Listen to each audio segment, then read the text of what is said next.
പള്ളിയിൽ കയറിയിട്ട് വർത്തമാനം പറഞ്ഞിരിക്കരുത്. ഫോണ് കൊണ്ട് അറ്റൻഡ് ചെയ്യുന്നത് പള്ളിയിൽ നിന്ന് ആകാതിരിക്കാൻ ശ്രദ്ധിക്കണം. പള്ളിന്റെ ഉള്ളിൽ വെച്ച് സംസാരിച്ചുകൂടാ. റളിയല്ലാഹു അൻഹു അടിക്കാൻ വരെ നോക്കിയിട്ടുണ്ട്. അടിക്കണം എന്നാ ശരിക്കും അങ്ങനത്തെ കണക്ക്. പള്ളിന്റെ ഉള്ളിൽ എങ്ങനെ സംസാരിക്കുന്ന ആൾക്കാർ പള്ളിന്റെ ഉള്ളിൽ കയറി ദിക്റും സലാത്തും ദിക്റും കാര്യങ്ങളല്ലാതെ ഉസ്താദ് ക്ലാസ് എടുക്കുമ്പോൾ നിങ്ങൾ വല്ല സംശയം ചോദിച്ചോളൂ. അത് ഇൽമു പഠിക്കാനാ, ഇൽമാണത്, അതിന് കുഴപ്പമൊന്നുമില്ല. സംശയങ്ങൾ ചോദിച്ചു പഠിക്കാം. മുത്തഅല്ലിമീങ്ങൾ സംശയം ചോദിച്ചു പഠിക്കും, അവർ ഓതിപ്പൊടിക്കും. അത് ഇൽമു പഠിക്കാം. ഭൗതിക സംസാരം പള്ളിയിൽ പാടില്ല.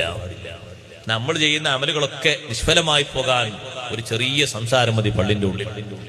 എത്ര ഗൗരവമെന്നറിയാം പള്ളിന്റെ ഉള്ളിലെ വിഷയം. സുയൂത്തി ഇമാം റളിയല്ലാഹു അൻഹു പറയുന്നുണ്ട്, അല്ലാഹു ഫിൽ മസ്ജിദി ദുൽമത്തുൻ ഫിൽ ഖബർ. പള്ളിന്റെ ഉള്ളിൽ വെച്ച് പൊട്ടിച്ചിരിക്കുന്നത് ഖബറിലെ ഇരുട്ടാണ്. കേൾക്കുന്നുണ്ടാ? പള്ളിന്റെ ഉള്ളിൽ വെച്ച് പൊട്ടിച്ചിരിക്കുന്നത് ഖബറിൽ ഇരുട്ടുണ്ടാകാൻ കാരണമാണ്.